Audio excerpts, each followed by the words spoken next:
नमस्कार. BMS first year रचना शारीर याच्या paper 2मधील आज आपण पहिला जो सिलेबस कॉपीनुसार पेपर 2चा पहिला टॉपिक आहे म्हणजे प्रमाण शारीर, त्याच्या आज आपण नोट्स बघणार आहे. छोटासा टॉपिक आहे. त्याच्यामध्ये युनिव्हर्सिटीला जास्त मार्कांचं वेटेज देखील नाही आहे.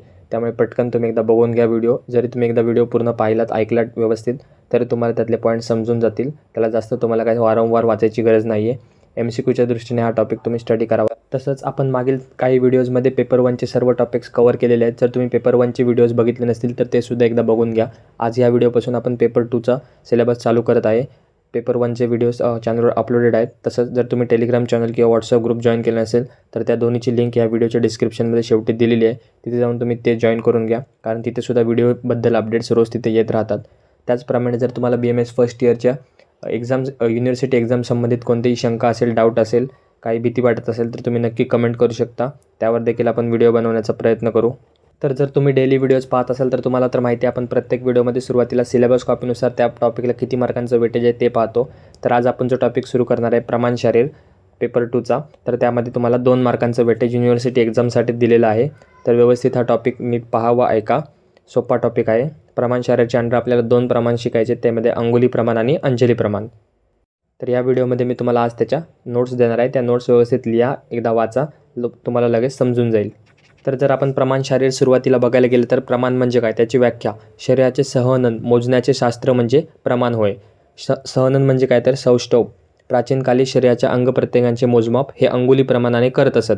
येथे अंगुली म्हणजे काय तर स्वतःची अंगुली होय, म्हणजे स्वतःचं अंगुली. शरीराचे अंग व प्रत्यंगाचे प्रमाण व सार यांच्या अनुरोधाने हुशार वैद्याने रोग्याच्या आयुष्याची परीक्षा व निश्चिती करून मगच त्याची चिकित्सा केली असता त्याला यश प्राप्त होते. म्हणून प्रमाण शारीर हे खूप महत्त्वाचं आहे. त्यामुळे आपण हे शिकत आहे. त्याचं महत्त्व काय तर शरीराचा आयाम विस्तार योग्य असेल तर त्यास समशरीर असे म्हणतात. तर हे सर्व जे थेरी दिलेली आहे प्रमाण शरीर संबंधित ते तुम्ही एकदा बघून घ्या. त्यानंतर त्यामध्ये आपण बघितलं की 2 प्रकार आहेत, अंगुली प्रमाण आणि अंजली प्रमाण. तर आता आपण त्याच्या नोट्स बघूयात.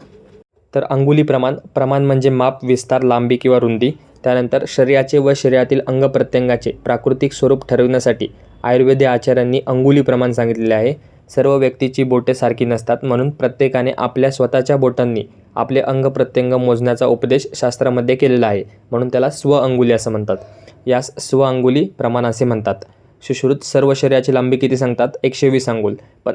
पण तेच चरक सर्व शरीराची लांबी किती सांगतात? 84 अंगुल. आणि अष्टांग सर्व शरीराची लांबी 84 अंगुल सांगतात. तर MCQच्या दृष्टीने तुम्हाला हे महत्त्वाचं आहे की कोणी किती लांबी सांगितलेली आहे शरीराची, तर ते लक्षात ठेवा. त्यानंतर अंगुली परिणामाचे आधुनिक मेट्रिक पद्धतीमध्ये रूपांतर करून त्या व्यक्तीचे स्वअंगुली प्रमाण निश्चित करता येते. म्हणजे त्यालाच आपण कन्वर्ट करू शकतो मॉडर्ननुसार. तर अंगुली प्रमाण त्यामध्ये तुम्हाला MCQ जे प्रमाण शरीर टॉपिक आहे त्याला तुम्हाला 2च मार्कांचं वेटेज दिलेलं आहे. त्यामुळे इथे तुम्हाला MCQवर फोकस करायचं आहे. तेवढे 2च प्रश्न तुम्हाला MCQमध्ये विचारले जाऊ शकतात. त्यानंतर नेक्स्ट आहे अंजली प्रमाण. आता तेच प्रमाण म्हणजे माप, विस्तार, लांबी, रुंदी. शरीरातील रस, रक्तादी द्रव स्वरूप व सांद्र घन द्रव्याचे परिणाम मोजण्यासाठी पूर्वी अंजली प्रमाण वापरले जात असत. म्हणजे जे काही लिक्विड गोष्टी असतील ते मोजण्यासाठी अंजली प्रमाण वापरतात. हे सुद्धा स्वतःच्या अंजलीने मोजण्याचा उपदेश केलेला आहे. अंजली म्हणजे ओंजळीने. यास स्वअंजली प्रमाण असे म्हणतात. दोन्ही तळहात एकमेकांशी विशाल कोनामध्ये संलग्न ठेवले असता. म्हणजे तुम्ही करून बघा. दोन्ही जे आपले तळहात आहेत ते एकत्र करा आणि एक कोन तयार होतो. जो खळगा निर्माण होतो त्यास आपण ओंजळ असे म्हणतो. या ओंजळीमध्ये जेवढा द्रव पदार्थ मावतो ते 1 अंजली परिमाण होय. तर असं 1 अंजली सांगितलेलं आहे. या अंजली प्रमाणामध्ये प्राकृतावस्थेत सुद्धा वृद्धी किंवा क्षय होऊ शकतो असं सांगितलेलं आहे. तर हे होत्या अंजली प्रमाणासंबंधित नोट्स. तर आता MCQच्या दृष्टीने तुम्हाला ह्या टॉपिकमध्ये जे इम्पॉर्टंट टॉपिक आहे किंवा इम्पॉर्टंट पॉईंट आहे तो आता आपण बघूयात. तर आता तुम्हाला क्लिअर झालं की अंगुली प्रमाण म्हणजे काय आणि अंजली प्रमाण म्हणजे काय. तर आता अंजली प्रमाणमध्ये हे जे 7 धातू किंवा जे गोष्टी दिल्या आहेत त्यांचं अंजली प्रमाण दिलेलं आहे. ते सुद्धा तुम्हाला MCQला विचारू शकतात.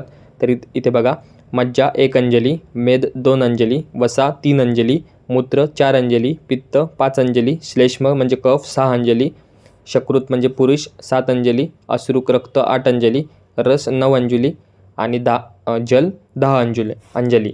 तर हे व्यवस्थित लक्षात ठेवा. तुम्हाला जसं लक्षात ठेवता येईल, ट्रिक करता येईल तशी ट्रिक करा. पण जे ह्या साईडून दिलेलं आहे त्यांची अंजली प्रमाण नीट व्यवस्थित लक्षात ठेवा. वर खाली कन्फ्यूज होऊ नका. जर कन्फ्यूज झाला तर तुमची सिक्वेन्स चुकेल, मग ते तुमचं MCQ चुकून जाईल. त्यानंतर हे झालं अष्टांग हृदय शारीरस्थानानुसार. 1 अंजली म्हणजे किती तोळे सांगितले? 16 तोळे सांगितले. ही पण एक गोष्ट लक्षात ठेवा. त्यानंतर शुक्र, मस्तिष्क आणि ओजाचं अर्धांजली सांगितलं आहे. त्यानंतर रसाचं 4 अंजली सांगितलं आहे आणि स्तन्याचं 2 अंजली सांगितलं आहे. कशामध्ये? अष्टांग संग्रहामध्ये. तर हा एक छोटासा वेगळा पॉईंट होता, तो पण तुम्ही लक्षात ठेवा. MCQच्या दृष्टीने तुम्हाला हेच पॉईंट इम्पॉर्टंट आहेत व हा टॉपिक जो आहे प्रमाण शारीर तो MCQच्या दृष्टीने स्टडी करा. तर ह्या होत्या प्रमाण शारीर संबंधित नोट्स. व्हिडिओ जर तुम्हाला आवडला असेल तर व्हिडिओला लाईक करा, चॅनलला सबस्क्राईब करा, तुमच्या इतर मित्रांमध्ये शेअर करा. तसंच जर तुम्ही BMS फर्स्ट इयर संबंधित इतर विषयाचे इतर व्हिडिओ जर चॅनलवर पाहिले नसतील तर ते देखील पहा. आपण भेटूया पुन्हा लवकरच अशाच एका नवीन व्हिडिओमध्ये नवीन टॉपिकसोबत. धन्यवाद. So guys, subscribe Ayurveda Essence for more such videos. You will get all handwritten notes here.